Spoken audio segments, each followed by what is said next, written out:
All right, hard yarners. Today we are joined by vegan activist Jack Higgs. But before we talk about what we spoke about in this episode, today we are brought to you by alltradescover.com.au. Actually, I feel like you could do with some insurance from time to time. Oh, yeah. Maybe some on-site insurance. But if you are a tradie, a big business, small business, medium, whatever you are in regards to trades, they're going to be able to cover you. The best thing about All Trades Cover is, one, they're legends, and they've been on board for the last 2 years, and they're really supportive. John, you guys might have heard on the podcast a few times. He's an adventurer. But we like you supporting their businesses, but although the biggest point, the best part of their business is the insurers, the people who work in their business. They were all tradies in the past. So makes it easier for them to make assessments, know what you need coverage for, and they speak tradie, as they say. So get around All Trades Cover. Tell them Hard Yarn sent you, and it helps us. I think we're up for a bit of negotiations for another year of sponsorship. So anyone wants to get a last minute little plug in there, that'll help us. But thank you so much to All Trades Cover for your support. This episode is also brought to you by Crafted Finance. Crafted Finance, they have been basically disillusioned with the banking system and didn't really like what they saw. Instead of leaving, they decided to become mortgage brokers that helped you find the best deal possible. They don't want you to pay exorbitant prices in long term in the interest of the loan. They want to find you the best loan. They don't want to just get you the loan across the line, which meets their needs and gets them their money and their profits. They want you to get the best deal. So they are like-minded. They're in all of the aspects. So please hit them up if you need a mortgage, a personal loan, a business loan, car loan, I think asset stuff. I really should write this stuff down to make sure I get it specific because when it comes down to loans and finance, you probably don't want to go over the line. But they're great people. And I recommend you hit up Crafted Finance. Tell them Hard Yard sent you. The links are in our bio, show notes for all of that. And that helps us.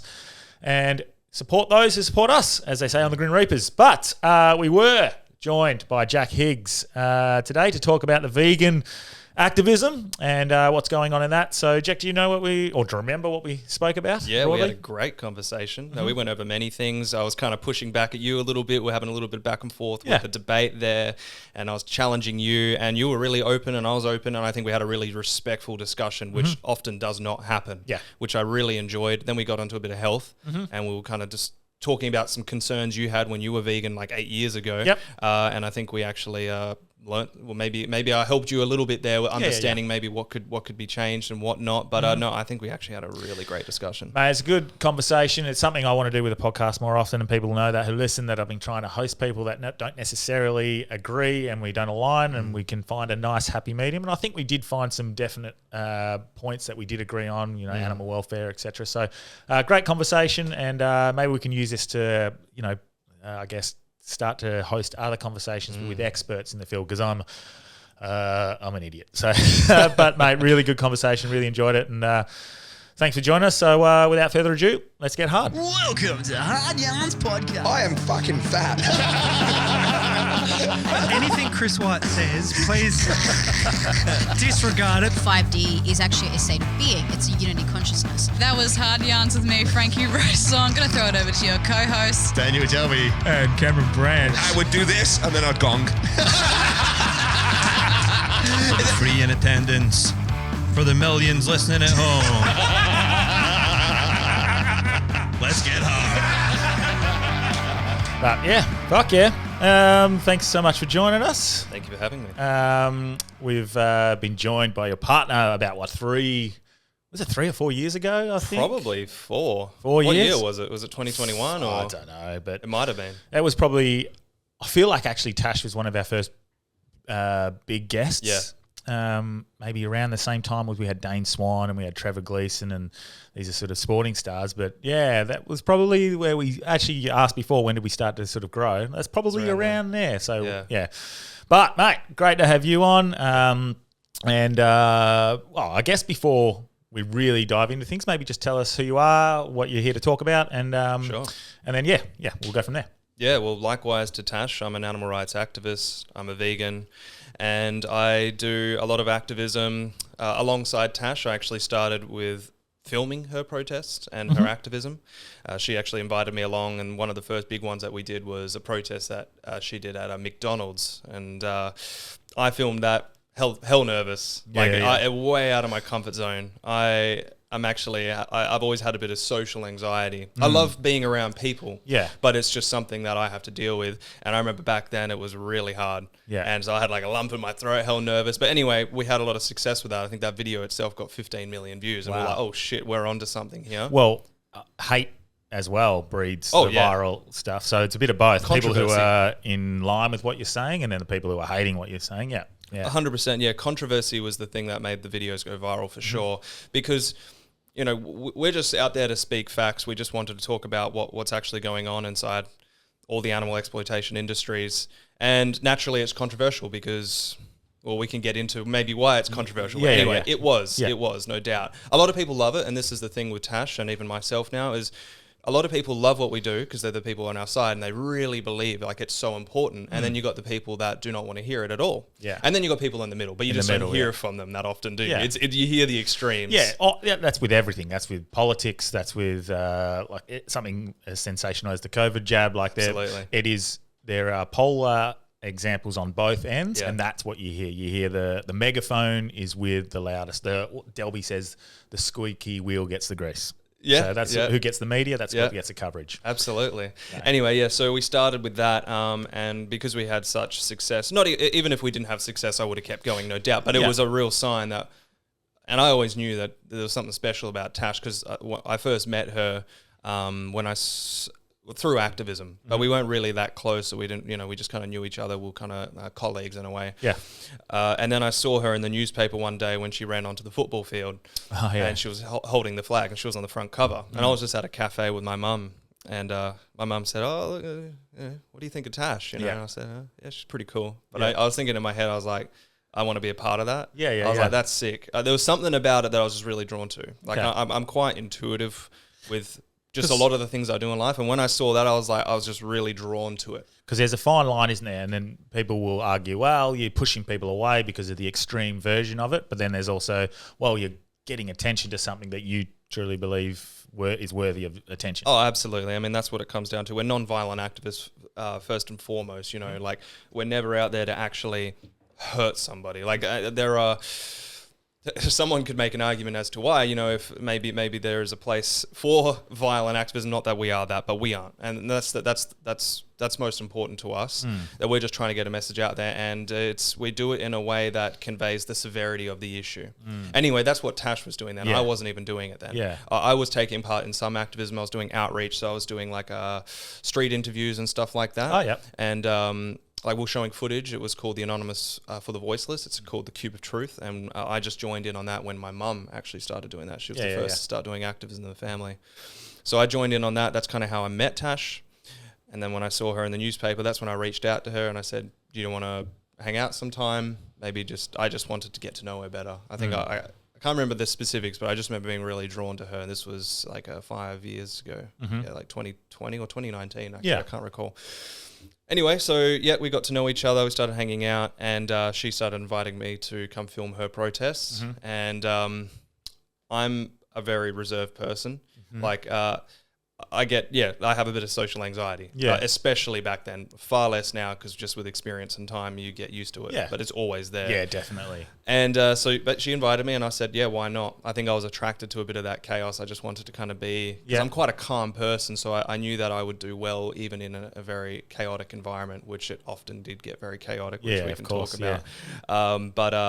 So I started doing that with her, and then eventually we built a relationship, and I think that's why we have such a good relationship today, is because it was truly came out of the work we do. It wasn't just, I think you're hot, let's start dating, and then you're cool. It was, it's like we worked together, and we really bonded that way, and so it's not that we have a working relationship, it's just it's really integral to who we are. Like, we really share such strong values. So that's why it continued all to today. And I for the first few years, I was pretty much only ever filming her. I would still go out and do my outreach, and would do that together. I'm very comfortable talking to people one-on-one, but doing protests is like way out of my comfort zone. It still is way out of my comfort zone. Like, when I go and do it with her, I get nervous every single time. Oh, mate, we do prank show. There you see the posters, tension. Hell yeah.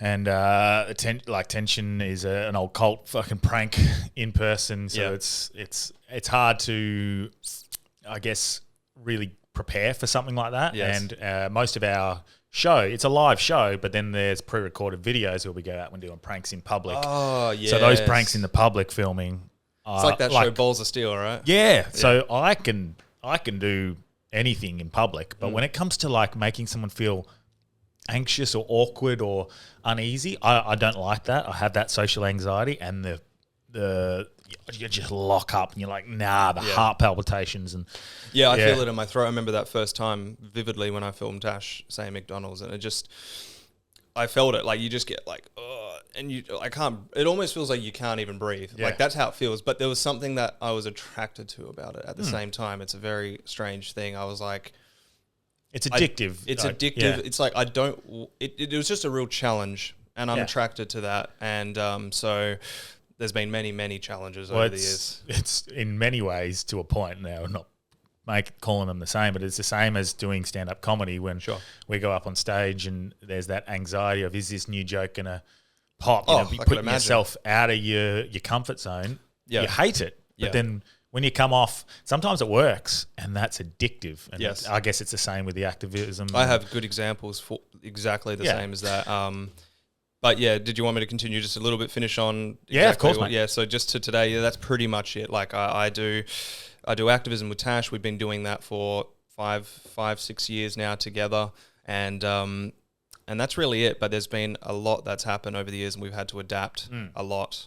So and that's where this brings you on to this podcast, and maybe Tash again in the future, depending on how we sort of sort it. Maybe we were just talking before, like getting someone on who's anti. And again, to a point, I don't agree with the vegan side of things as well. I'm not on that side, but I'm very open to hearing. Sure. Because I think seeking understanding from both sides is always important, and it does become this sort of almost insult slinging match sometimes between both sides. And so, I guess where we can start from that and lean into where we're going is like, what impact do you think you're actually having through doing these? It's quite, what would you call, like extreme activism? Do you think it's actually having an impact, or are you seeing in areas that it's actually making an impact in regards to what you're trying to achieve? Sure. Yeah, so we do a wide range of activism. Yeah. So, like I said, we do the protests, which would be considered on the extreme side of things. Yeah. They're very loud. I mean, I'm talking pretty much Tashy, but I have recently started joining in, and I do them. And so they're extreme. And we can get onto why I think that they're beneficial. But we also do other things where we do the one-on-one outreach interviews, which is something that we both do and we both had a lot of success in, but something that I gravitate more towards myself. And what else do? We'll do like obviously online educational videos, response videos, all that stuff. And, and obviously here talking one-on-one in a conversational style. And they all have their perks and they all reach a different audience. Now that's why I think there is no one size fits all for activism, for any social justice movement. I mean, we can look historically. There was never just one form of activism. Tash would argue that she thinks direct action and protesting is one of the most important because it really reaches the mainstream audience, which she has had a lot of success in. Like she's been on the front cover many times. She's been in like Channel 7, Channel 9, Channel 10, and I can see why that's super important. Now, for her to get to that point, she was doing the protest, right? And it's extreme and it pisses people off. It actually, a lot of people do like it as well, but you will hear the hate. The hate is a lot louder than the love in a lot of these circumstances. And a lot of people in the middle ground as well. There'll be people in the middle and then just like, yeah, okay, I see what she's saying. I don't agree maybe with this, but I agree with what she's saying here. Then you have people on one side saying, I just hate her, I want to kill her, whatever. And then you have the people that love her and actually just hear the message and appreciate that she's speaking with such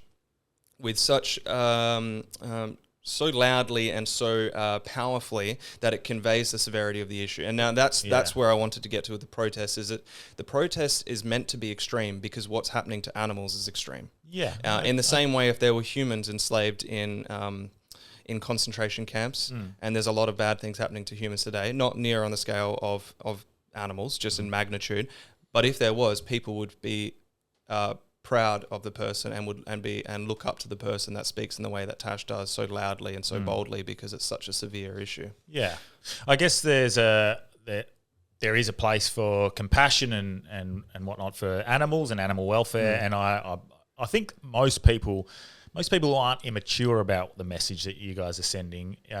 They will hear that side of things. They'll go, look, I don't agree with this, but they'll hear that, and then they'll have their point of view as well. You do get the immature people who just fucking go, you're a fucking dickhead, and they'll name call and slandering. I've been punched in the head. Really? We've had shit thrown at us. I went to hospital one night just because some guy came up and punched me. We actually weren't even doing activism. Yeah, wow. We were just having dinner.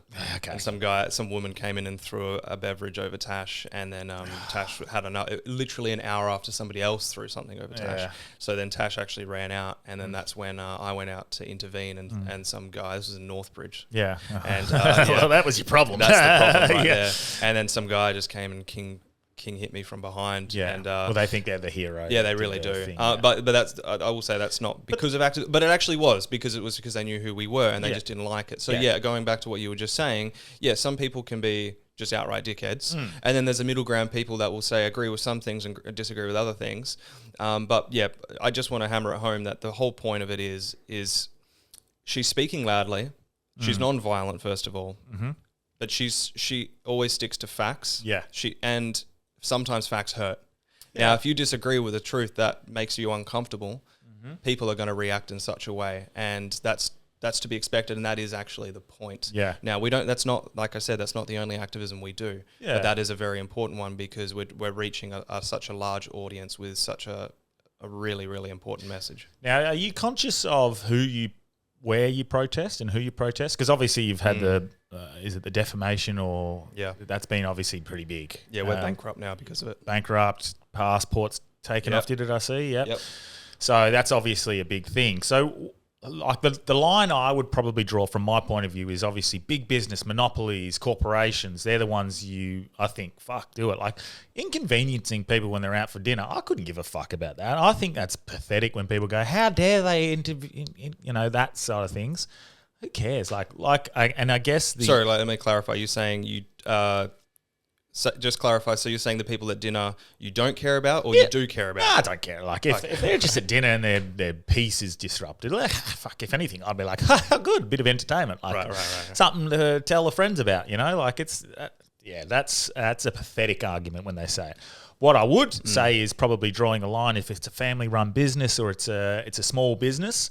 And that can affect their sales, and that I feel like that's something obviously that I would probably, in my opinion, draw the line at. When it comes to big business, monopolies, the ones who you're actually really should be fighting against, prioritising anyway, I think, like factory farming is the worst, and we would definitely agree on that. That's horrific. Family farms, family-run businesses, family-owned businesses, I think if we're taking, I guess, for example, I mean, we can go down that route now. If we're going down the family-run farms, obviously the conditions that they're living in, and then I know what your argument will be, well, they shouldn't be living at all to die, but they're living in far better conditions, and if we're taking them out of business, they can't survive some of the actions that you might take, whereas a monopoly or a corporation can definitely survive, and they're just going to take on the lost income from this family-run farm, and they're going to be in far worse conditions. So it's actually probably putting these poor animals in worse conditions by putting a family-run business down. So is that something you do consider and go, well, look, fuck, this family-run restaurant, this family-owned farm, they probably at this point, like in your activism, they're the ones that aren't the priority. It's the monopolies, it's the corporations, it's the one who actually put these animals in fucking horrific conditions, which we all see, which anyone can agree on. No one wants to see that. But all right, there's a few ways I can come at this. Yeah. First of all, we are activists against the exploitation of animals, or we could say sentient beings, actually. Yep. Because if there were humans in a family-run concentration camp, I will say, we would still speak up for that equally as if there was a massive corporation that was enslaving humans or sentient beings. Yep. And but we're focusing on animals, whilst it's about all sentient beings, because that represents 99.999% of exploitation on this planet. Now, when it comes to the family-run thing, family-run farms, whatever, they all still go. Oh, family-run butchers, all those animals still went to the same slaughterhouse. Even if they didn't go to the same slaughterhouse, they still got a bullet on their head at a farm. Yeah. Now, to me, and to really any vegan activist, it doesn't make a difference whether the family label is at the front Okay. or the family butcher is at the front. To the animal, it doesn't matter. To the animal, to any sentient being, the most valuable thing to us is our freedom and our life. Now, it doesn't matter who you are, whether you're a family or a big corporation. If you're stealing the freedom away from somebody or exploiting them, seeing them as a commodity, as an object, we will target you equally. Now, I get that. I will say the corporations, they are responsible for a larger magnitude of the exploitation, but family-run businesses add up to be a gigantic corporation worldwide. Yeah. Now, it doesn't make a difference. I don't care if it's a family or not. Okay. What I care about is ending animal exploitation, and they all are exploited at the end of the day. Now, there's another little confusion that because it's family-run, it's humane or it's ethical or there's more welfare involved. There isn't. It's all like we all agree that factory farming is wrong, but factory farming is the standard. Even a family butcher is deriving their animal exploitation products from a factory farm. But regardless, even if we ended factory farming tomorrow, it doesn't make a difference because we are viewing them as objects and commodities to be used. And fundamentally, you give them a belly rub and you give them the best life possible, fundamentally they're still only going to be murdered a few years into their life. Yeah. But they are seen as slaves and they are going to have their life stolen from them. And for any human being, we would see this as a horrible atrocity, even if it was done in the best way possible. Yeah. So I get what you're saying there, and I probably knew that was going to be the argument, that death is the end result regardless. But death is the end result, but exploitation is the process that leads to that death. It's viewing them as an object. Yeah. The death is the final thing. Yeah. But I disagree with everything before that, viewing them as someone to be used. I mean, I understand that argument, but it's more so the capitalist mindset, the monopolies, the corporations, they're going to take up the slack. It's not changing the amount of meat that's being consumed. And I know you guys are like having impacts in other ways, and meat consumption is going down. And with the introduction of these sorts of the fake meats and the impossible meats or whatever they're called. But yeah, it's still going to be taken over. And so that's where I would just say, well, if you are going to protest, if you are going to do these things, I'd be focusing on the monopolies and the corporations. Actually, that's a good point. And that's one thing I probably didn't make clear in that, and that answer is that, yes, okay, it might look like we are just targeting the butcher or we're just targeting the farm, but actually what we're doing is we're trying to educate the public because the public are the people that are responsible for it, whether it's a big corporation or a family-run thing. It is the demand that we get. It is the dollar is our vote for exploitation. So when we go and do these places, it actually gets more attention. Oh, it's the family-run butcher. Yeah. Well, actually, it doesn't matter who it is. It matters who the consumer is and what they're paying for. So actually our message is always directly to the consumer. If we could shut down any butcher, whether it's a big one or a small one, we'll do that. But fundamentally our goal is actually to reach the consumer, the person that's paying for it. And so like that's where like we would disagree there, because I'd be like, well, you can reach that person in a Coles or a Woolies, the big business. We do it everywhere. Exactly. Yeah. And I understand that you're still going to a small butcher, you're trying to reach the consumer, but sometimes that can actually push people further away, obviously. And yes, you're educating in that regard, but yeah, I'm not sure, in my opinion, that's the best method. I think you can go down the targeting it more towards Can I gauge your values on this? So let's say we swapped out the victim, right? Yeah.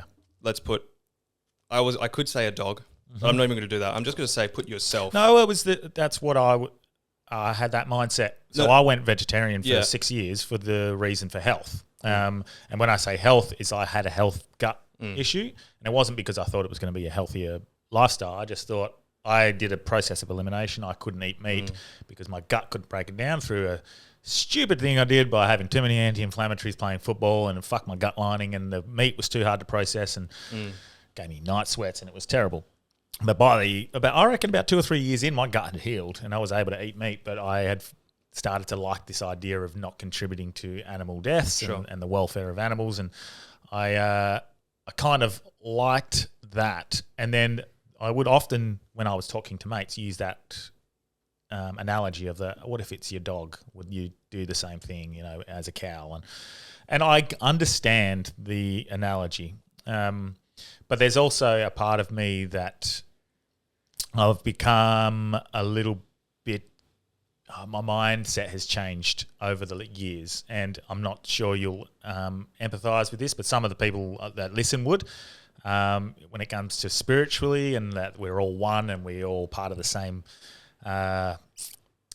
source, I guess, and that every single soul, every single thing around of us, they all play a part in a grand collective consciousness. And that's how I've sort of started to think about things. I send a prayer every time I eat and give thanks for this beautiful thing to have provided me sustenance. And Are you talking about animal products now? animal products, yep. Okay, sure. And that's my way of doing things, and this is the way that obviously natives have done for thousands of years when they've hunted. They've not just killed this thing in joy, and like when you see these trophy hunters are fucking horrific. You see, and real hunters as well, they'll kill the one buck and that'll feed them for the whole of winter, and then they'll give thanks and they'll have an appreciation for the animal. And I know you guys would argue, well, killing that isn't showing appreciation, but in a spiritual sense, I find a connection of what you have sacrificed has now become part of me, and I am living the best life to show my appreciation for what you've sacrificed. And that's how I do it in my head, and I'm sure that's how the ancient cultures used to, in their own ways, think. And that's why I've changed. And that's why the dog analogy doesn't work for me. I put cows in those. I appreciate you saying that. No, I appreciate hearing your thoughts on that. I just would ask, would you apply that same logic to humans? If I went out and shot a human right now, or actually if I wanted to consume some breast milk, but I was like, I feel like some human breast milk today. So I enslaved a mother, forcibly impregnated her. Yeah. Right? No, Raped her. no. Well, I'll continue. And then I stole her babies away and et cetera, et cetera. I murdered her son because they're not going to be profitable. I enslaved her daughter, et cetera, et cetera. And then when she's not producing enough breast milk for me, I murder her and eat her flesh. Would we apply that same logic if I said a prayer and I said that we're all part of the same consciousness? This is okay and ethical to do. No. Would you agree with that, or would you not? No. So, but my argument for that is maybe I didn't make that clear at the end, is that we have roles, and for whether that be the plant that provides us sustenance to the cow that provides us milk or whatever, these sorts of things. That's how I've processed it. Now that's not for everyone. We chose that. Yes, right. Exactly. We put that on them in the same way that white people 100 years ago put that on black people. We said that is your role. Now, they could make the argument that it is part of our consciousness. I'll say a prayer when I enslave you and when I eventually kill you because you don't obey me, whatever it is. Yeah. Now, I'm sure that you would say that is wrong, but now you might say, I just want to get the difference though, because for you, what is the difference between the human and the non-human animal? That justifies it, say, to doing it to an animal. The role within our life, because I don't believe in the one life. I believe in the reincarnation. We serve our purpose. We go back to the earth. We become part of the grand scheme of everything. So is that everyone or just humans? Everything and everyone, plants, the whole lot. So does that justify doing it to humans then? No, because that's our role. That is what my belief is that our role is to elevate that grand consciousness around the universe. So that's just my maybe a silly opinion, but that's my thought. No, I appreciate you saying that. And I know that millions of people around the world will be like, what a fucking idiot. But that's my No, I'm not calling you an idiot. Yeah. I'm not thinking that. What I would then say to just change the analogy a little bit more, aliens on the camera? No, there's no aliens on the camera. I was going to say, if aliens come to Earth and they said your role is to serve us, we're going to enslave you and we're going to consume you. We're going to impregnate you, steal your breast milk, kill your children, and then murder you when you're 25 years old, whatever it is. Would we justify that if they said that's your role? Of course not. No. So why are you saying that for the animals? Yeah, I understand the analogy. I just don't necessarily believe that that's the way that it's been put together spiritually, and that's my argument spiritually. I don't think that aliens. That's a whole nother. No, it's subject, an analogy. But because I'm just saying, when somebody is more powerful than us, and they oppress us, they're the oppressor, we're the victim, and then they come up with a reason for it, and that being, it is just your role is to serve us, and we're going to enslave and murder you and exploit you. We would see that as being unjustifiable. We are sentient beings. We value our freedom in the same way that you value your freedom. Now, if you wouldn't want that for yourself, and let's say we're speaking to the aliens, or the animals are speaking to you, and they're saying, how would you feel if you were in our position? and you were making arguments such as, this is how I spiritually feel, this is what I at least I say a prayer. To the victim, it doesn't matter what you say. In the same way, when black people were slaves to white people and white people had some justification for it, the black people would be thinking and would be saying, what justification is justifiable for this? If you were here in chains, getting whipped, or you were an animal and you were sent into a slaughterhouse or enslaved on a farm, there wouldn't be a good justification for it, because we would never want it for ourselves. Yeah. I guess the answer to that would be that your understanding of their conscious experience would have to be, what they're thinking and feeling, whereas we do, as far as we know, understand that they're very, very simple with their their thoughts and their understanding of life. They are a sentient being, and when we see them in the situation, for example, where they are fearful of their death, I would argue that's just a natural part of their evolution to survive, because they need just to like reproduce. Us. Yes, exactly. Like we could point fingers and say, yes, they're very, very mentally they're much more simple than us. Okay, let's say that. But fundamentally, as in they probably wouldn't have a conscious understanding of this is what the existence that they deserve. What I will say is that fundamentally they are sentient beings. Now we can at least agree on that. Of course, we are sentient beings, and to be a sentient beings mean you have a subjective experience, and it's pretty much the tool that we've evolved to have to allow us to survive. It gives us the subjective experience of pain, fear, joy, all of those things. It's actually what. So even if an animal, say a dog, a cow, a chicken, they might not be able to think as much as they might not be able to think as complex as us. However, they will fear you if you try to harm them. And if you give them love, they will also receive that. Now, they may be very, very simple mentally compared to us. However, that's the most important thing here. Now, in the same way, there are humans with, say, mental disabilities who may not be able to think near as complex as somebody without that same mental disability. However, we still recognize their right to life. We still recognize they're a sentient being, and fundamentally, they want to avoid pain, and they value their free life. And for the same reason, we wouldn't take that away from the, say, mentally handicapped human or mentally disabled human. I say the exact same for somebody like an animal who might not think the same as you, but definitely values their life and wants to avoid being exploited. Now, that's what I would say. Do you think the value on their life is just is because of a subjective understanding that this is the life and they're alive, or do you think it is just a genetic evolutionary, reaction to a threat to try to survive? No, I would say that the difference between, say, them and, say, a plant, who there are plants that will have a chemical reaction to protect themselves. Very different is that they don't have that central nervous system, they don't have that pain receptors, they don't have a brain. Now, when you evolve to have those things, you become sentient. Now, that's the key thing here. It's not the fact that they're alive, like a tree is alive. It's the fact that they are sentient. It means that they are actually aware of their pain, their suffering, their life, their joy, all of those things. They actually value their freedom. Okay. Now, if I had a chicken here on the table and I was starting to pierce them, right, I was starting to stab them, they would realize me as a threat, and not just like a plant just emit some chemical reaction and run away. They would actually view me as a threat. These animals can actually be traumatized. Now, we've rescued these animals. We actually get to meet them as the individuals they are, and when you get to spend time around them in the same way we spend time around dogs, right? Well, actually, you do realize that they are somebody and not something. Now, do you have a dog? Yeah, well. Yeah, I know we were talking a little bit about this before, but do you view dogs the same way?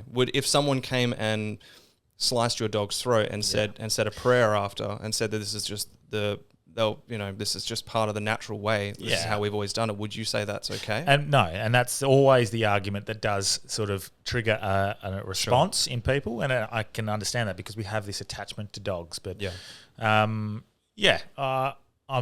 that argument will go around and round in circles, specifically with my thoughts. Well, I guess maybe not with to someone stop else. it going around in circles. Where do you draw the line? Because you draw the line with dogs, but then what about every other sentient being? Well, again, like my opinion on dogs is that they're given to us as a partner, as a shepherd, as a guardian given through from life. who? Well, from my opinion, a god, a source, an energy sort of thing. So, well, what actually happened is that we just started to, they evolved over time from wolves and stuff like that. What I'm just saying how you is get a pug from that, I don't understand. But yes. Sure, but I guess what I'm trying to say here is it doesn't matter who gave them to us or where we think they came from. Yeah. We still see them as like the reason you do not exploit your dog or somebody else's dog is not because I imagine God gave you them, but rather they do not want to be exploited. Because let's say there was this hypothetical dog that came about, and we found out that actually no, this dog didn't come from a god or whatever. They're actually they just evolved like every other animal on this planet. Yeah. Would you then justify exploiting that dog just because they don't have the trait of being from a god? Yeah. Or would you recognize that they're a sentient being that wants to avoid being exploited and abused? Of course. Now, where do you draw that line between that dog and every other sentient being? Or where do you draw the line between a human and a non-human animal? But what trait is it? Like, I guess that's what I think that's what I want to know to stop it going around in circles is what is the actual thing that makes it okay to abuse them, but not humans or not dogs, for example? Yeah. So, and again, I don't think there's a problem when it comes to abusing. I think that's the one. Oh, but by abuse, it can be a range of things. So abuse could be like physical harm, but it could be emotional harm. But fundamentally, abuse comes from the words to misuse, misuse them. So fundamentally, misuse somebody can just be using them in the way that is exploitative to them or detriments their freedom and their rights. Oh, yeah. So like growing and breeding and harvesting animals and cattle, because we are such a big society, we are, 9 billion people on the planet now. So we obviously, it's unsustainable to be able to have, a heap of hunters go out there and take that one deer, silently kill it, take the prayer, show appreciation, which in my opinion, I see as probably the ideal way if we're going to continue. But would you say that's ideal to do that to a human? No. If a human was hungry and then you went out silently in the night and shot them whilst they're asleep, the best way possible, and they don't even have a family, so there's no collateral damage, but you would still see that as wrong. And I guess that's what I want to figure out. So obviously that's where we will continue to go on in circles, is because I feel like an animal's role is to serve as sustenance and part of the earth in whatever way that is. Because even that animal, for example, that deer that you go hunting and you kill, if that dies in the wild, that dies a far more horrific death than it does with a quick bow through the neck. It would die in Australia, eaten by dingoes or something, snakes and ants and rotten. Sure, but you maggots. could die a horrible death. Yeah. It could happen, but that wouldn't justify me taking your life right now because I'm hungry. And I say that's your role. Yeah. What I'm trying to say is that I think it's logically inconsistent to be saying the reason is because I labeled them with a role or because God said so. What I'm saying is that in the same analogy I said about the aliens coming down, they could say the exact same things and you would fight for your life because you would realize that they are not justifiable reasons. Now, for the animals, they might not be thinking the same way as you do, but we recognize that they still have the fundamental similarities with us, which is that drive to survive, the drive to live a free life. Yeah. They might die horrible deaths, but that doesn't, in nature, for example, but that doesn't justify me going out and just exploiting them just because I want to get benefit out of that in the same way you might die a horrible death. Yeah. Now, I guess that's my conclusion on this, is that I think it's logically inconsistent to do that because if you were in that position, you would never justify that for yourself. So where do we go forward then? If that was, let's say I come around and I go, yeah, okay, I agree. But from a health standpoint, an evolutionary standpoint, we've eaten meat all our lives. And I understand we have these new things that we can eat, but they're not quite, and I know you don't want to go down the health too much. I'm more than happy to. Health, but as a health way, that's not going to be good for mankind. Is this something you see as a natural evolution? Okay, we've bypassed this need to rely on animal meat for consumption. We can actually move to other ways. Is that how you're looking at it?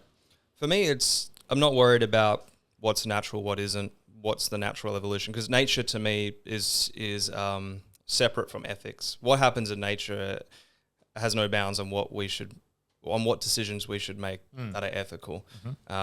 Nature is impartial to ethics. Horrible things happen in nature, and there are really beautiful things in nature. Yeah, you don't see a lion saying a prayer before it kills it. What I'm saying is I don't take my lessons from nature, and I don't care what is considered natural. What I care about is what we can logically deduce is actually the ethical thing to do.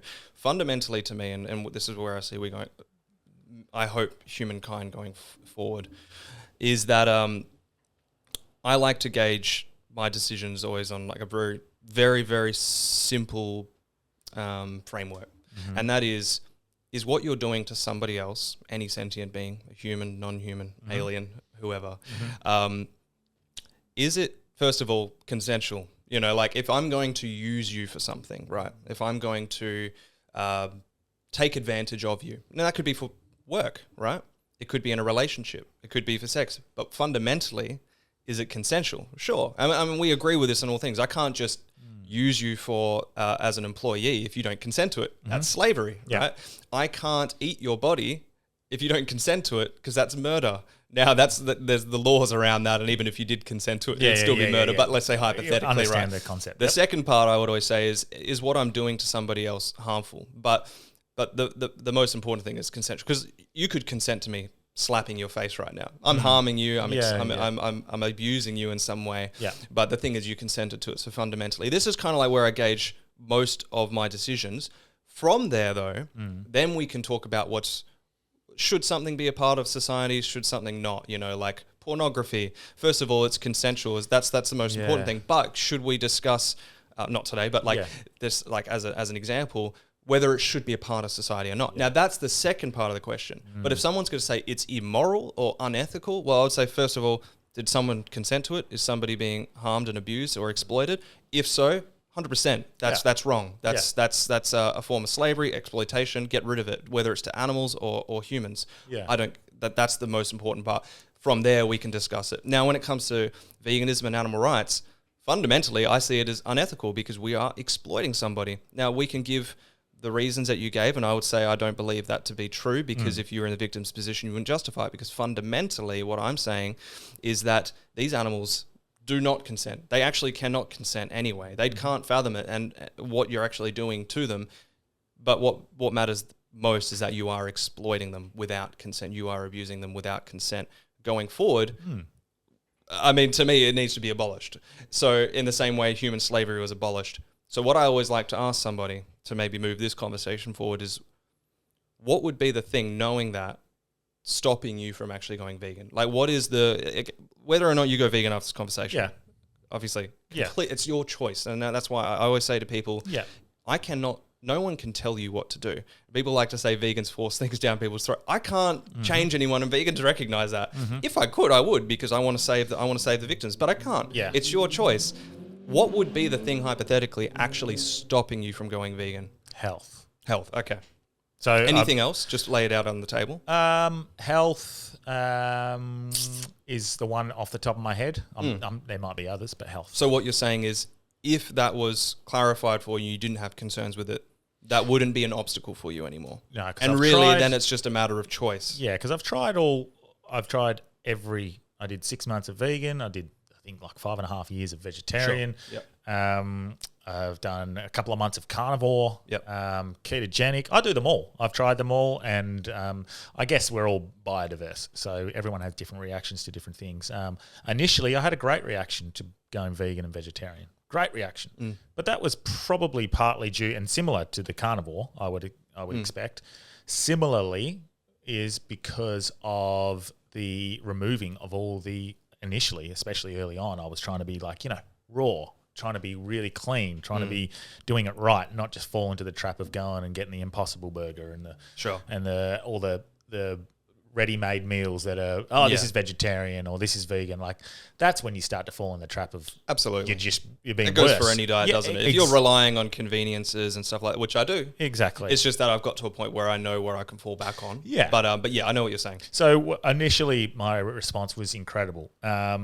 And then I had a rapid decline, and I got quite unhealthy, probably partly due to relying sometimes on the ready-made and the convenient meals. And then I eased back into a balanced diet after about 6 years and felt incredible. And potentially you could say, well, I could supplement, I could do these other things. Vitamin B12, for example, is something that's often brought up. And then the carnivore was ridiculous. Like, I'd never felt more sustained in my life. But again, removing all of it's almost like fasting. really, to be a point, I to get which what you're fasting saying, is yeah. quite important. Which And, actually has a lot of crossover with somebody that does consume an animal-based diet. Is that you are removing pretty much all carbohydrates Yeah, unless you're correct. consuming somebody's liver. But Yeah. yeah, and then you're going to be getting a lot of those cognitive benefits. Yeah, so the Which initial... I will say, scientifically, very, very risky long-term diet. Yeah, so this is not something that I would recommend long term. For me, doing carnivore was the same as fasting with more energy because you were providing yourself sustenance. So that cognitive clarity, the sustained energy, they were the same, except that sustained energy when I'm fasting is there. When it was carnivore is up there. I'm sure if I could remember how I went when I went raw vegan, it was probably similar around there, but less energy. Sure. Probably consuming less calories. Correct, yeah. So I do believe the biggest issue we're facing is processed foods and the junk that we're eating. Health-wise, the seed oils. yeah. But that would be the one thing. Obviously, seed oils are a big part of that vegan movement. And No, not at all. And obviously you can It doesn't have to be. It I'm just saying, no, like yeah. it's just like it's gotten. Well, and I want to clarify just one little thing, which is that veganism is not anything to do with health. Yes. Veganism is just Correct, it's just a ethical principle that we can live without exploiting somebody else. Things that you're wearing. It's absolutely, exactly, absolutely. But when you go plant based, well, then the discussion of health is going to come into it because obviously the prominent animal exploitation product in our life is the food that we're consuming. That's the thing we do 3 times a day. It's responsible for the greatest amount of exploitation. So it is an important discussion to have because we do want to be healthy. Obviously, I guess what I want to ask you then is, what were the specific health concerns that you have, or what are the specific health concerns you have in regards to living plant-based? So when I went plant-based, I developed severe hay fever, which I found was apparently due to a lack of, was it collagen or was it? It was. I think it wouldn't be collagen, wasn't it? It was something creatine. This is a while ago that I found out why, but it was a lack of that. I've since now I can't get rid of it. It's an immune response. Okay. I can't. It's been triggered. So I'm sort of and it's hard to say that that's because of I guess you could plant-based. It's just one particular food probably has triggered you. Psoriasis it became quite bad, which all disappeared once I stopped doing that. Definitely the weight, but that was probably, I'll argue, due to the reliance on some of the processed versions, because I was getting probably just no energy through the others. Sure. So those are probably a couple of things that I noticed. What were you, if you can recall, let's say when you specifically went vegan for that short period of time? I will clarify for the viewers when you went plant-based for that short period of time. Because obviously it's an ethical thing, and whether or not you were fully there. But you said you did start to come on to that. Yes, correct. Yeah, okay. yeah. All right, cool. Oh, I didn't do that, but I just didn't have. I mean, I probably wore cotton shirts and sure. Like so plant-based, completely gotcha. raw plant-based. Yeah. Oh, raw plant-based. Yes. Okay. What were you focusing on? Like when you were thinking, okay, if I were to do this for however long you're going to do it, what food should I focus on, if any, or were you just kind of going ad lib, like just trying to figure it out, improvise on the go? Bit of both. Okay, bit of both. sure, So I had an awareness of what I wanted to do, and I had people in the right places who understood health and nutrition and what I should be having and making sure I'm having if I'm going vegan. Vitamin B12, for example, as a supplement was one of those things, and again, this is like 7 or 8 years ago, so I was quite heavily across it at the time. Sure.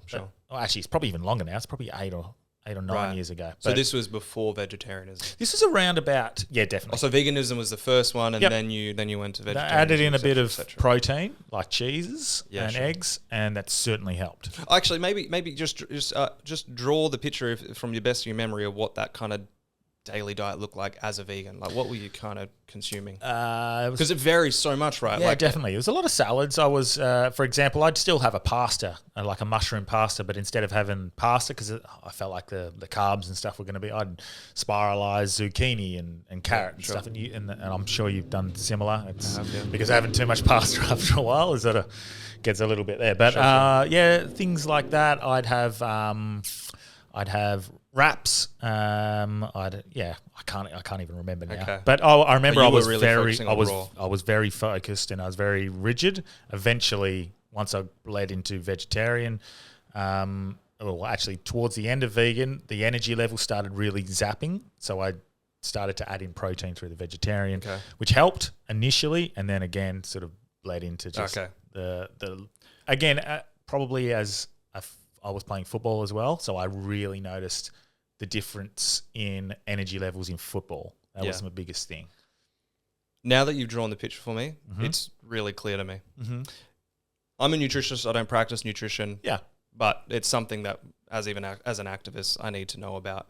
But I think as you drew that picture to me, I'm just seeing a diet that, even just hearing the words, say, rigid or even raw or even the zucchini pastas, whatever, great, healthy foods to be supplemented into a proper diet. You know, we obviously need to be consuming I need to be consuming more salads. I will say that. I'm not, my health, I've been a lot healthier, but I feel really good though. I'm fit and I'm healthy. I go to the gym every day, et cetera, et cetera. I play basketball, so I know I'm doing well. I just think long term I can improve. But what I will say is that when anyone leans, let's say someone goes vegan or even plant-based, and they lean way too heavy into, say, the raw foods, it's a very, very common pattern where what's going to happen is you're not going to be getting enough calories. To be honest, if someone is actually consuming a proper raw diet, and they're not filling themselves to the brim, which is just, again, like so uncomfortable. Which I've maybe tried for maybe a week back ages ago because I was just experimenting what was popular. We all it is so hard to get enough calories. Looking at you probably need 2,500 calories, maybe 3,000 if you're working out heavy, or maybe 2,100 at the lower end if you're really not doing anything. If you're eating a raw diet, especially a plant-based one, you'd struggle to get bloody 1,200 calories. Like you would be deficient, you would have been losing weight, you would have been feeling shit. Like really horrible. Well, like I said, the initial... over a while. Because initially you would be feeling clear. Which is that sustainability, because that's exactly how it felt. Initial clarity, like, what would you call it? The inflammation all went down. Like everything felt so much better. Great. But over time, it became unsustainable. 100%. No, just getting you to say that just made it a lot more clear, because it's a common pitfall that a lot of people can fall into if they're actually looking to go vegan for ethical reasons. And then it's so important that people know, if that's what they're doing, especially if they're doing it for ethical reasons, that you know how to feed yourself, because it's new to us. We weren't raised this way. Like we were raised consuming for 18 years of my life an omnivorous diet, right? And you're just raised to eat enough, and you know what to eat just because that's what you were raised doing. You were taught how to do it, and it was just in your environment. If I was raised vegan with vegan parents, like there are people today, you wouldn't even think twice about it. You'll just know these are the foods I eat, and I've been doing it since I was a child and know exactly what to do. You wouldn't have problems when you're probably 18-year-old because you've been doing it your whole life. But for people that are getting just into it, there is a little bit of a learning curve, as with all things, right? Like if you're learning to play basketball, well, that first year is going to fucking be difficult and you're going to suck. But it's about recognizing what you need to focus on. And then the moment you know what you need to focus on, it's actually, that learning curve is really easy. And compared to like a year learning basketball, when it comes to like going plant-based, if you knew what you actually needed to focus on and you had just a little bit of help, use YouTube a little bit more, chat GPT nowadays, my God, if I had that when I first went vegan, and probably for you, if you were able to like ask a few questions back then, it would have clarified a lot. If you would have put your bloody daily diet tracker, it would have said straight away, come on, mate, what are you doing? To be having this. It would have been shitting on you. So what I'm saying is that with a little bit of guidance in terms of like what to be focusing on and what to be replacing, because we can't just go from consuming a meal that's, say, rice, chicken, broccoli, whatever, to just rice and cucumber. I'm not saying that's what you're doing, but let's say someone just like, oh, well, I'm just going to eat salads instead. You're not going to get enough calories. You're not going to get enough protein, which you can get more than enough. Like I probably get 150 grams a day, which is more than enough. Like really, to build muscle, I probably only need to be getting 120, 130, but I get about 150. And it's just because I know what to replace it with now. So it'd be anything. It can be, bloody hell, what do I have? So in the morning, it will be a smoothie with some like protein powder. That's what I had today. Some mango, banana, cherries, protein powder, and lots of soy milk, because soy milk's high in protein, like more than dairy actually.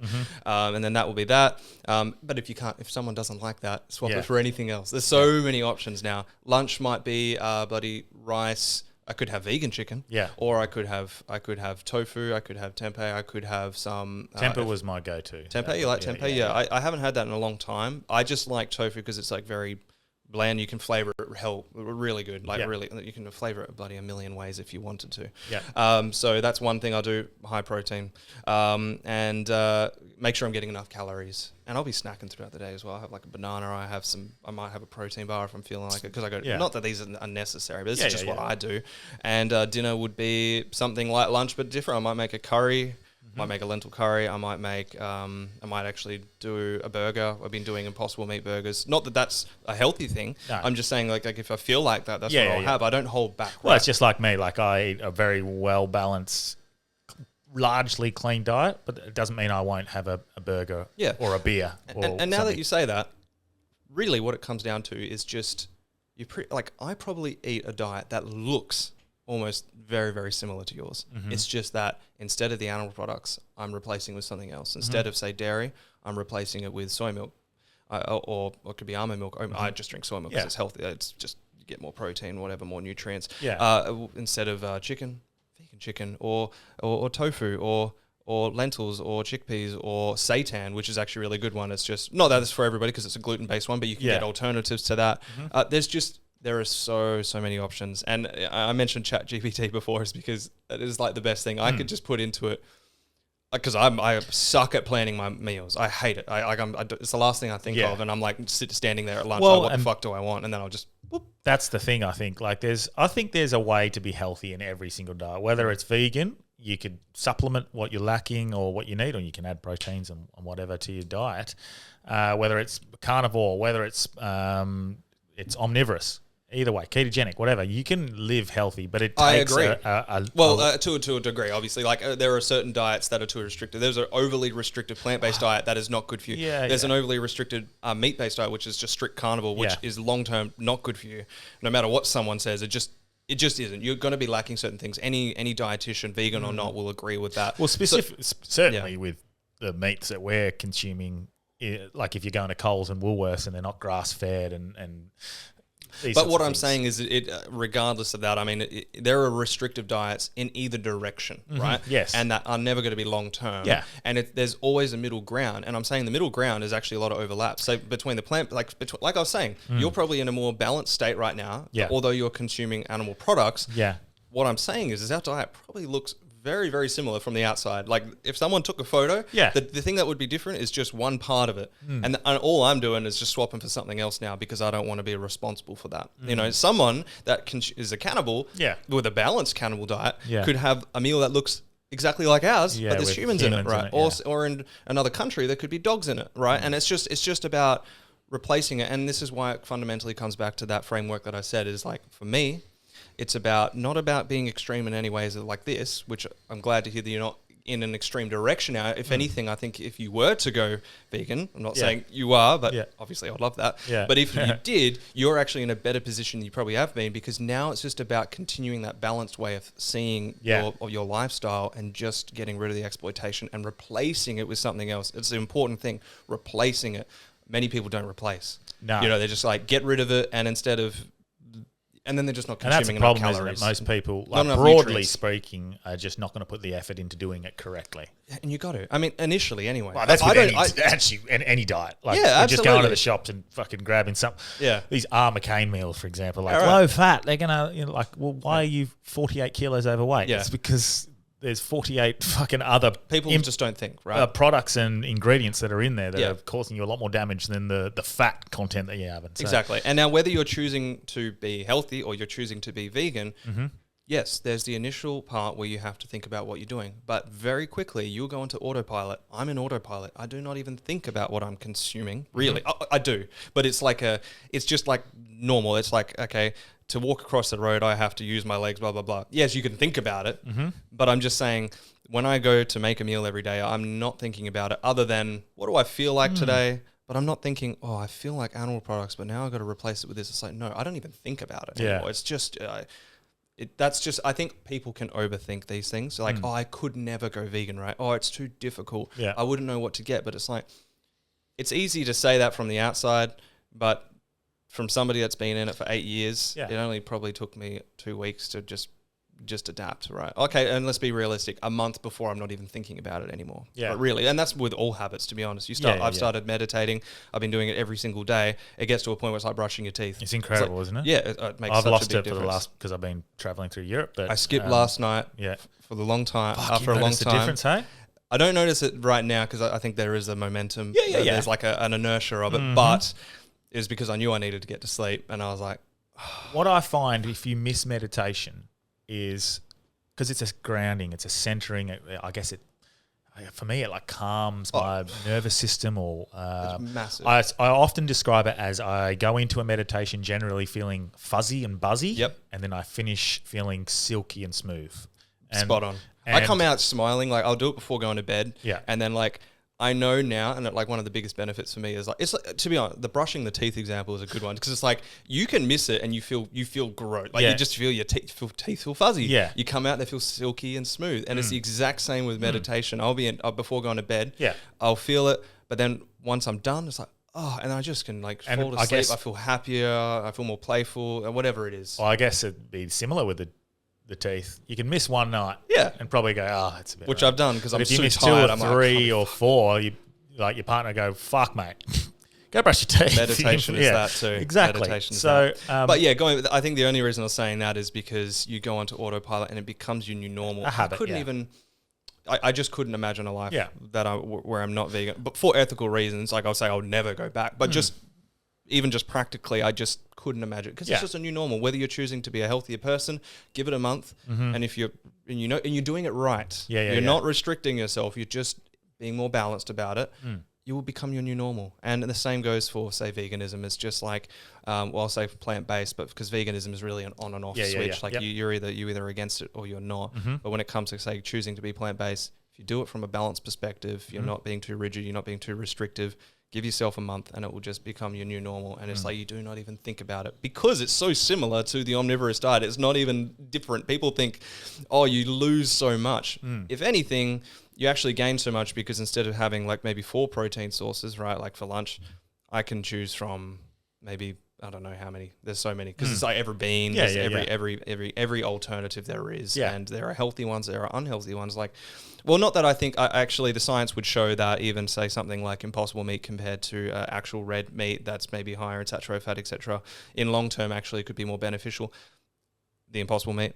I don't care. I don't really give a shit. I don't see it as a health food anyway. I'm not eating an Impossible Meat burger because I want to be healthy. It's just because it's a nice little treat and it's it tastes good. Just the same way. I wouldn't say I eat McDonald's anymore, but the same way I eat a Macca's burger. I would not be eating it for I get the Impossible. I did do that. Oh, it's actually V2 there.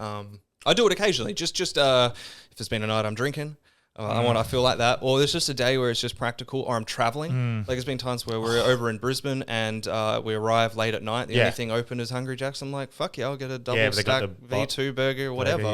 I get it without the mayo or whatever, and I replace it. But all I'm trying to say out of this is that it's possible. So it's not only possible, it's just so fucking easy. It's just that people can overcomplicate it, as with all things, right? Looking from an outside, it's like, I don't know how they do that. But it's like, it's not rigid. It's actually easy. It's just what you're doing, but just a little alteration. That's all. Yeah. I do think one thing while we're on health, like, and less about the vegan side of things, but just health, like McDonald's, for example, it actually makes me sad when I go home because I actually had to have McDonald's over in UK, of course, in the UK. Fucking, the food there is horrific. But woke up one morning very early, and it was a Sunday morning. There was just nothing open, and we had an early flight, so we wanted to quickly get something to eat, and so we quickly found a McDonald's, and we had a little wrap or whatever. Yeah. And I realised, fuck, I don't think I've had McDonald's in like a year and a half, and I think the last time before that was I was pissed drunk. So like it's not a thing I even entertain in my head as an option anymore. Yeah. And I drive home from work. This is not work, but I'll drive home from here and I'll see on the school run and the parents just driving through McDonald's and there's a line up the road and you're like, I know. What world are we living in that this is, and parents will go, well, we don't have enough time. And like, well, you fucking do have enough time. Like, give them an apple. You are succumbing to a fucking problem. And that really, And it for really me, upsets me. I see it too. I used to see that with the health side before veganism, but now I feel your pain times a bit more because I will see the people lining up, and not only obviously are they detrimenting themselves, but I think of all the animals that are in there too. Yeah, well, even in one burger, there can be up to 1,000 cow DNA in that. That's ridiculous. Like that, what you're putting in your body there, it's almost not meat. It's just a fucking compound of gristle and bone and all these different animals. And but yeah, fundamentally, I just see that individual and what they went through to get there, even if it was. Yeah. Anyway, I mean, we can talk about how shit it is, but I, that's what I see. And so that's, I guess, the one, because I do agree with obviously the lifestyle of a factory farmed animal, and that's probably where we do differ at that end. Disagree on that. No, we agree on the factory farm. Oh, but meaning you agree that it's wrong. Yes, definitely. Like their whole life, I think, is fucking horrific, and that definitely needs to stop. And that's also just an example of monopolized corporations. And I don't want to go back into what we were talking about before because I feel like we got somewhere there, but what I'm saying, I guess what I want to go into there with the factory farm thing is, what is it fundamentally about? And I think I know what your answer will be. I just want to gauge where you're at because I don't get to talk to non-vegans too often. I don't go out in the street as often now because we get harassed. But I just want to know what you think. What is it actually about the factory farming that's wrong? It's the it's the profit-driven conveyor belt of a system and what that results in. Not what it results in, their life up until their death. Now, even as far as I've seen, their deaths are pretty bad in the factory farms as well, sometimes just not done correctly.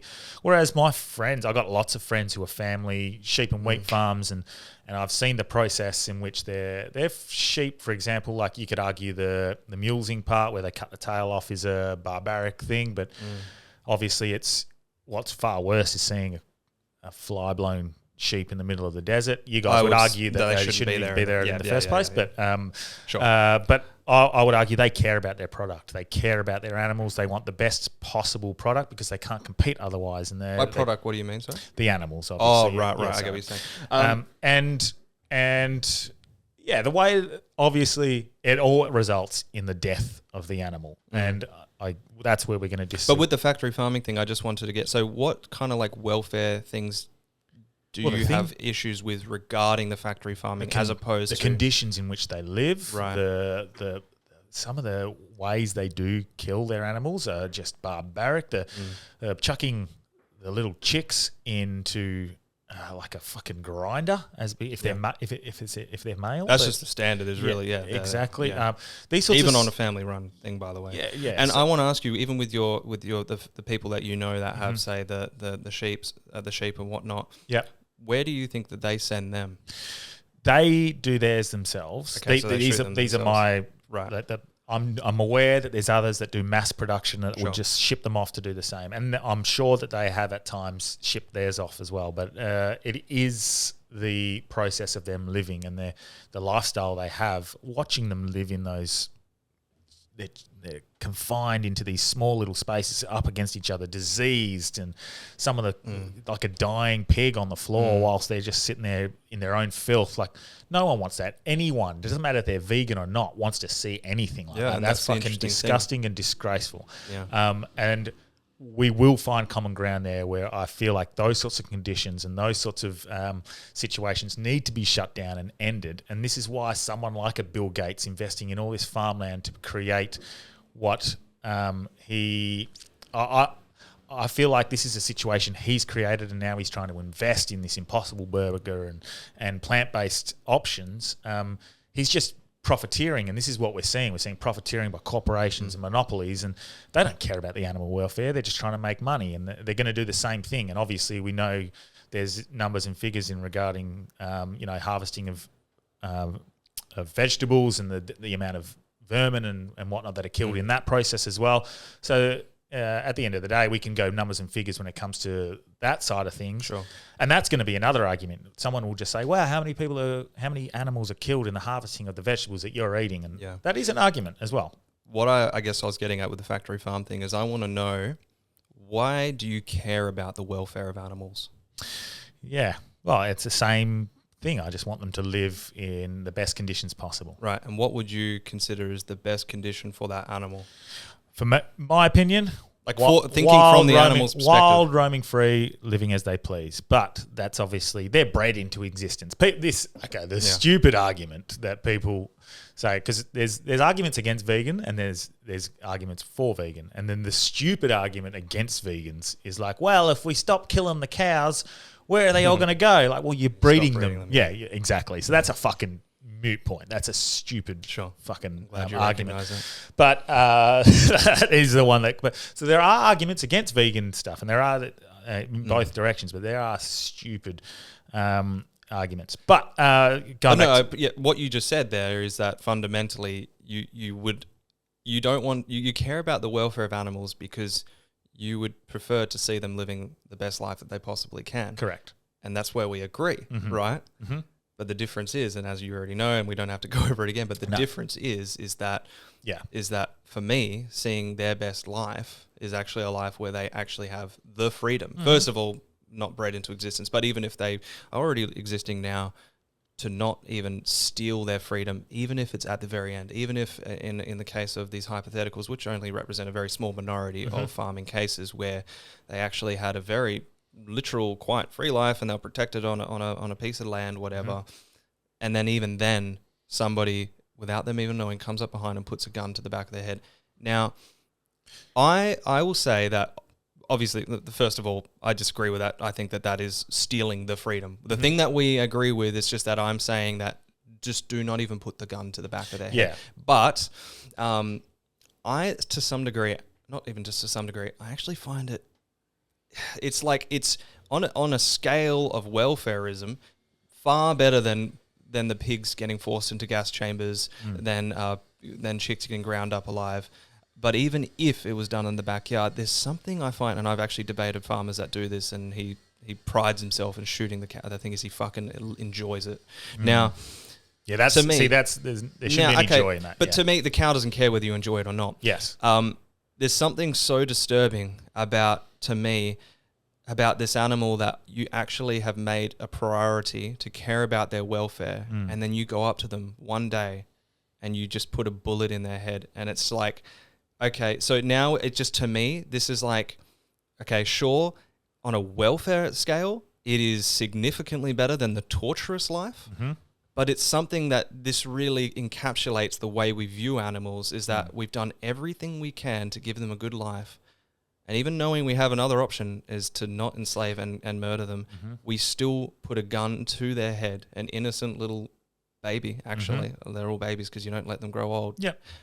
And you put a bullet into their fucking head. That I just find so disturbing. So your biggest, to sum you up broadly, and I don't want to put words in your mouth, is that we can move away from what nature intended in regards to or not intended, but what nature is. Yeah. Because nature is vicious, and the predators do eat the animals, and that's how it happens. But your, I guess, mindset is that we are now evolved enough to a point where we don't have to be part of that system. Yeah. I think one of the most evolved things that any life form can get to is a point where we're not exploiting anybody. We're actually reducing that harm as far as practically possible. Now we're not even we can't live a harm-free life right now. I'm saying that I believe, like, if there was this alien species that came, I would like to think that this alien species is the greatest evolved life form where they actually are the most peaceful. They don't enslave, they don't exploit anybody, and they found a way to live that is as harm-free as possible, or as exploitation-free as possible. Now, we're not even there yet, but what I can say is that we can definitely no longer exploit these innocent beings in the same way we chose to stop, not that it's ended, but still on a large scale stop exploiting humans, because fundamentally that is that issue. Now, it's like the reason I said it's so disturbing to imagine the farmer going up to somebody who we've made a conscious decision to try to give a good life to, and still steal their life because we like the taste of their bodies. Now, in terms of where should we evolve to, that's what I'm saying. I just think that as a human species, the best way we can go is to be viewing all sentient beings as with the same right to their freedom. And then and then making that a society out of that, because I think that would be a really beautiful society. So what about environmentally? Because that's something that's brought up pretty commonly as an issue, and it's something that was probably popularised through Cowspiracy. I think that documentary made it quite a popular thing. But then I didn't. So and you may debate me on this, but I fell for that statistic of is it kelp? What is it that the food that the animals eat? Sure. I can't remember. The deforestation that's required to create that area, plus the actual farming of that food and whatnot, and then the CO2 emissions and it all carries on. Sure. And the waste, and it goes into the water systems. Now, I thought they were specifically growing this food for the cows, but this was leftovers of human vegetable consumption. So they were growing crops for humans.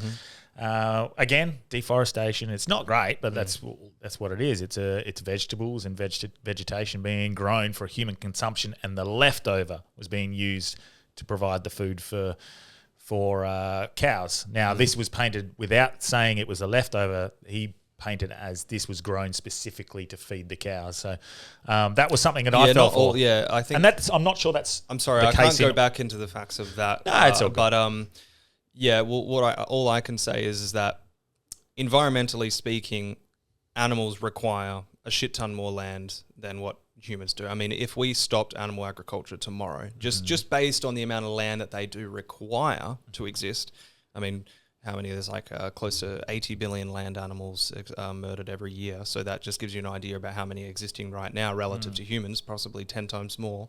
That's not including marine life. That takes it into the trillions. Oh, yeah. But what I will say is that if we stopped it tomorrow, hypothetically, it would actually free up as much land as the continent of Africa. Fact check that. That's something that I remember learning, but either way, it's a gigantic amount. Now, the reason I say that is just because it just shows how inefficient it is, and the reason I say it's inefficient is because if we did swap to just consuming the plant foods directly, because you said that some are left over, and that is for sure, that is a case probably in some circumstances. It doesn't account for all of it because of just how many animals there are relative to humans. They're not just getting fed by products. No, correct. Yep.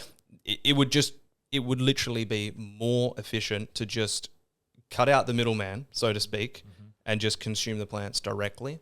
It would actually be freeing up so much land that could be rewilded or whatever it is. It's just saying that it would actually benefit the planet, so to speak, just to actually go directly to the plants rather than the middleman who's consuming the plants. So that's my point on that. Yeah, it's an interesting chat, the whole environmental factors, and from memory, there's a process in which the cow eats the grass, and then the grass turns into a fucking whatever it is, and it nitrates the soil, and it's a process, and then their hooves digging it up in the land, and the cow shit, and then it's a part of that process. Oh, right, okay. And absorbing in certain things. So there's that side of things, and I'm an idiot, man. I'm not an environmental activist either. It's not my thing. Yeah. The reason I will care about the environment in some circumstances is because of the wild animals, the sentient beings that are living in that, which is being destroyed to be clearing land. Because Queensland, for example, just in Australia, has had, I forget the percentage, but 90% of the land clearing is actually for animal agriculture. We have lost so much forest up there, and the main driver is animal ag, but secondly for land development, but it is largely for animal ag, just because of how much land is required for so many animals. They need, I wish I knew the number on me, but how much hectares one animal is given is gigantic, and got to think about how many cows there actually are, and we're just talking cows here. Which is the issue with factory farming, because there's no... But this isn't even the factory we're talking about. This is just for free range. If we actually went fully free range, right, no factory farming, would require even more land, a shit ton more actually, because the factory farming is efficient. It's actually confining them and actually turning them into a factory, right? Yeah. Which is horrible, creates worse welfare conditions. But if we were to actually get rid of that, which... I think we should get rid of all of it, but if we just get rid of the factory farming, we would actually require more land.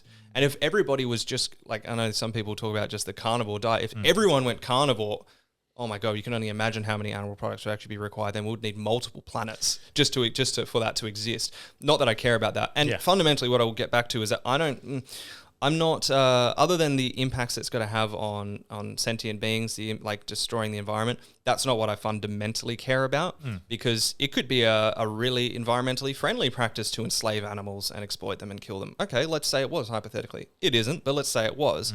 I couldn't give a shit. We don't need to do it. Yeah. We just don't need to. The planet doesn't need to have these billions of animals existing on it just for us to exploit and consume for our pleasure.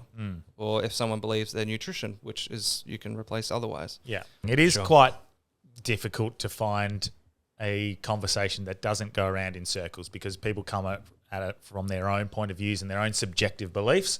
But like this, in my opinion, is a problem that's not ever going to end. Like, I know you have the dream that one day there's a beautiful society where no one eats meat. From the assumption that this would never end, would you think the direction that you should go in is by eliminating, at the very least, the conditions that these animals are living in? I think it's an important step that we try to improve the welfare conditions. But to me, let's say it never ends. Like, let's just say 100 years from now, 1,000 years from now, if humans even exist then, or just any sentient life forms on Earth still exist, if animal agriculture was still legal and animal slavery was still legal, I would still be fighting just as strong, because to me, it's irrelevant. If there was just 100 animals being exploited, right, it'd be less of a issue in terms of magnitude, but there's still animal slavery going on. And fundamentally, the reason I come at this so strongly, and activists should come at this so strongly, is because we just see an injustice. It's just simply, I see an injustice. In the same way, when human slavery exists, or human exploitation still exists, it is an injustice and it needs to be abolished. Will it be ever completely abolished, even in the case of humans? No, I mean, there's human slavery existing right now. Will it ever go away? Will racism ever fully go away? No, it's not. Is it largely gone away? Yeah, as a society, absolutely. Has sexism largely gone away? It's definitely on its way out, right? Yeah. But it's always going to exist because, and going on the topic of racism, sexism, speciesism, is viewing another species other than human as being inferior, and we can discriminate them. It's an injustice. It's illogical. It doesn't make sense that we're allowed to do it because there's no good justification. I know we discussed some of them, but fundamentally what I'm going to say is that there is no logical reason to be a speciesist, in the same way there is no logical reason to be a racist. Now, whether it's ever going to end, it's out of my control. But all I can do is fight for it. In the same way I would fight for you if you were enslaved and exploited. I would fight for you if someone said to me, it will never end. It will never be illegal for me to exploit you. I will say, I don't give a fuck because I'm going to fight and make a scene until they stop exploiting you, stop enslaving you. And I would fight to your very last breath, as much as you would want to fight for your last breath. But as an animal, they're unfortunately very... They're unable to defend themselves. They're voiceless. Yeah. Well, they're not voiceless. They scream. I've been in these places. They scream, but to society, they're voiceless because they're like 100 kilometers out of the city. But yeah, I don't care if someone says it's never going to end. I'm just going to speak up for them in the same way that I would want to be spoken up for. I mean, I guess a conversation like this is probably, I think, the best way to communicate your concerns. I think the ethical side is the best argument that a vegan can make. It's the only argument. I don't think that, because I'm not sure. I think the side of when it comes to health, there's going to be arguments either way. Nutritionists and stuff like that. None of them can settle any sort of... Other than, to me, is that you can live and you can actually thrive as a vegan. That's all I care about. Now, do you think that message gets lost with the extreme activism? What message? Sorry. That message specifically. That you can be a vegan. You can be a vegan, and instead of the pushing it on people or the yelling it down, I know it creates attention, but do you think it actually helps communicate the real issue, which is the ethics? For different reasons, yes. Now, going back, like I know we touched on this at the start, it's just for me, there are many ways. Me having this conversation with you and Is then the to best the audience. form, I think. Yeah. It's one very good form, and I don't have the answer. I'm not going to say this Yeah. one's the best, this one's the best. To me, until we have like the actual evidence to show, I think that all forms of activism are important so long as the message is being conveyed right, clearly and factually. Now, in a protest, it's more heated, it's more extreme, as someone will say, Yeah. and it's louder. There's more emotion. Now that serves its role. It's in the same way that if there was human slavery or a dog factory farm down the road, and people got out the front and they were yelling like, "This is fucked up." They're almost like they're channeling the energy of the victim to showcase. Now, this might put people off. They'll be like, "Oh, that's not for me." Yeah. But somebody else, and it doesn't matter even if that person says not for me, it is in their mind now. Now, Tash has got into the minds of many people because she has an ability to She do it. lives rent-free in a lot of people's Oh, heads. she Yeah, does. She yeah. does. And now, okay, is that beneficial or not? Well, to the people that are never going to change, well, whatever. But at least the message is out there, and people know. There are people that probably know about veganism that might not have ever. Well, veganism's become very mainstream, but it's because of people like Tash that do extreme activism, but still non-violent and factual. Like everything she says is factual. It's just said in a way that provokes a lot of a negative emotion in some people, but for some people, positive. Like, thank God you told me.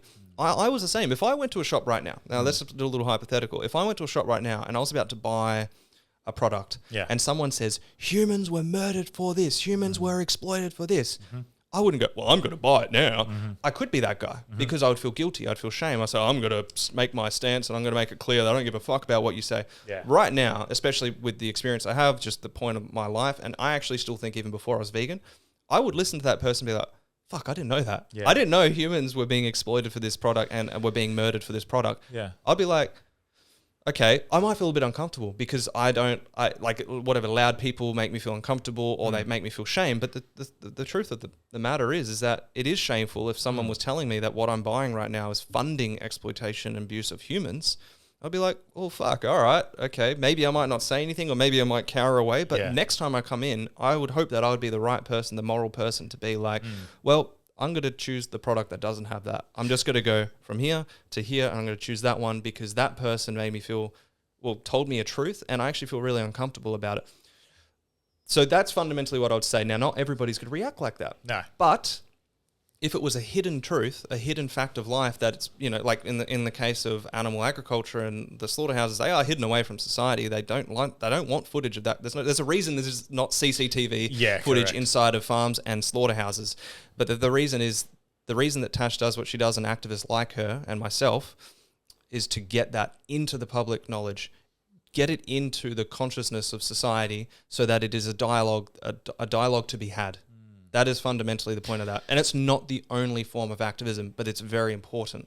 You wouldn't have had that conversation with Tash if it wasn't for her doing that. Yeah. And that conversation, which you say is really important. Yeah. That's just another example of why it's not the only reason, the main reasons for the animals, but it leads to opportunities to have one-on-one discussions and talk directly to an audience. Yeah. And I think that's what we're doing really well here. We're not necessarily fact checking each other or anything, especially me. I don't know. All my knowledge on any sort of health, especially when it comes to vegan related, is pull up ChatGPT as we go through. Put the transcript of this through ChatGPT, and you'll get a better idea. Because I mean, my knowledge is based on like 9 years ago, making up my mind and looking at certain things and whatnot. So to recall that, you're in a niche area as well. I guess the best way to really have it, like you could very easily have a nutritional debate. You could get a nutritionist from both sides of the point. That would be easy enough to do. We could do an environmental one, no problem.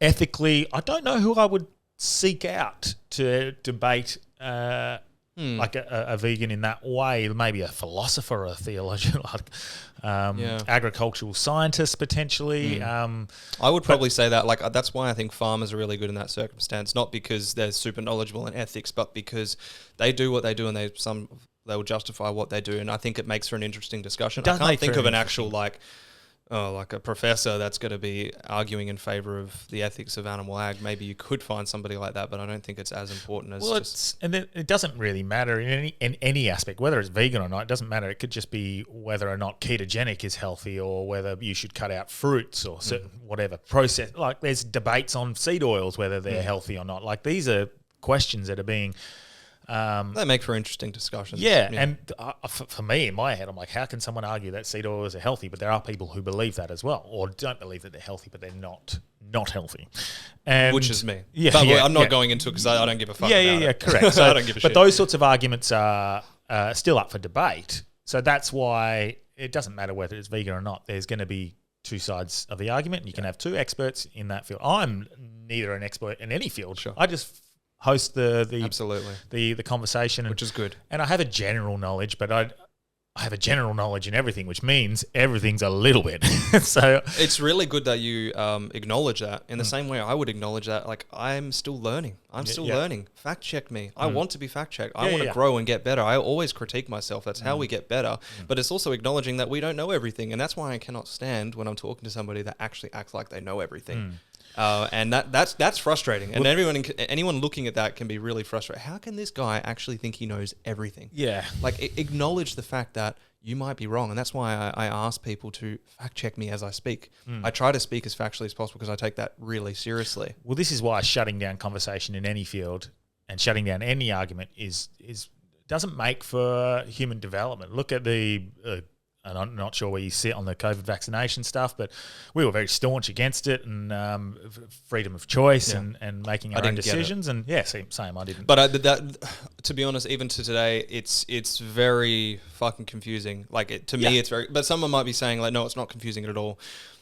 I don't even want to get into it because I just don't. I'm not the guy to talk about it. But looking at what happened there, for example, shutting down that conversation, it made for no room for scientific debate on a subject that required scientific debate, and it's the same with climate, environment. Yeah. Like, just because I would argue that potentially that the climate change is not due to human impact, doesn't mean I think we shouldn't be polluting. Like, we should be looking after our environment. But for me to be paying an extra tax to stop climate change makes no sense in my head. So there's and these are examples of conversations that need to be had, that people should feel open to discuss it. Maybe it gets to a point where, the science is so clear about something, but if the science is so clear about it, that means you should be more open to having a conversation, because then you can have a really objective conversation, you would hope. Well, I'd love to see you, because I think ethics is the biggest argument, and it's probably the only argument you've been saying is your biggest push there, the ethics side of things, and to find someone who's a bit more than me, able to have a conversation, not be an asshole, no slander. The beauty of what I've been talking about, though, is that I don't think you need to have a degree in anything, because what I'm talking about is something that you already believe. You believe it for humans. You believe it for maybe some animals, everything that I've said. It's just about extending it to others. So for me, I don't think it's a discussion that requires any expertise in anything. It's really a conversation of logic to me. Now, and the reason I say that is because I think that anybody listening to this should be able to just make up their mind and see potentially that I think it's just logically inconsistent to justify exploitation for somebody and then justify it for somebody else. In the same way, it's unethical or unreasonable to justify discriminating one individual based on an irrelevant characteristic, skin color, sexual orientation, the way your face looks, whatever, to justify discrimination for them but justify it for somebody else, or for not justify it for somebody else, again, just doesn't make sense to me. And that's literally all I'm coming at here today, is to say that I do not see the characteristic of somebody's species, right, being justifiable enough to exploit them, but not somebody else, such as humans, dogs, whoever you choose to see as a species that doesn't get exploited. Yeah. So that's fundamentally my whole point. And I think that no one needs expertise to be able to comprehend that and have a conversation about that.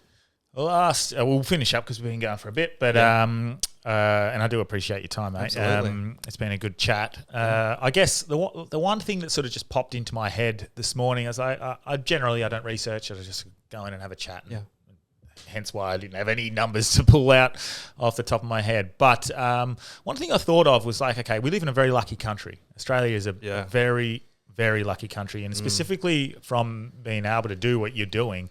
If you were doing this in another country, like a punch to the head might be the smallest of your problems. I don't think we'd do half of what we do, even if it was in the US, because I'd be fucking afraid of somebody pulling out a gun on us. Correct. Yeah. So we're lucky. So where do you sit with? Is there although you're striving for change within Australia, is there an appreciation for the fact that you can actually have these opportunities? Absolutely. Within a country like this, because if you were some of these other countries just don't have a choice for food. The fact that you would be arguing like, oh, you shouldn't eat this and this and this, they'd almost consider it spoiled. Like we just take whatever we can get. And I like that question. And essentially what I would say to that is, yes, we are very fortunate to live in a country where we actually have the choice. There are countries where somebody might not have a choice. Fundamentally, the thing that doesn't change is about my belief is that no matter where you are in the world, in the universe, I think that exploiting somebody that does not want to be exploited or does not consent to it is always wrong regardless. There are people that are literally forced into a lifestyle that do not have the freedom to be able to recognize that because they're forced into something, or they literally do not have the option otherwise, unless they were to kill themselves, right?